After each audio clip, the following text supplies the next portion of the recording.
In particular, he has been very consistent in the last few days, alleging that there were guns stolen from Kikuyu police station.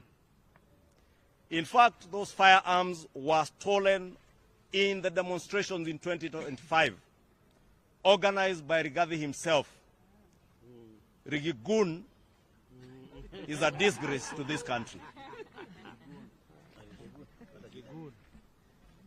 In this demonstration, Riggy-Goon organized for the torching of Dagoretti police post. The Kikuyu administrative offices, including the office of the DCC, the county government offices, not to mention the NGCDF offices that he had organized to be burnt the year before. Today he forgets that these guns were not stolen from Kikuyu police station. They were stolen from Dagoretti police post on the boundary of Dagoretti South and Kikuyu constituencies.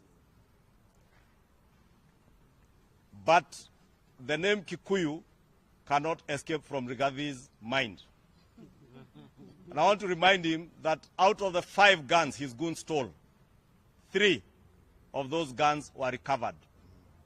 To date, I have confirmed from the police they are yet to recover 2 guns, and those guns are still in the records of the police service as they are guns that were stolen from Dagoretti police post. And therefore what Gachagua has been saying can never be further from the truth.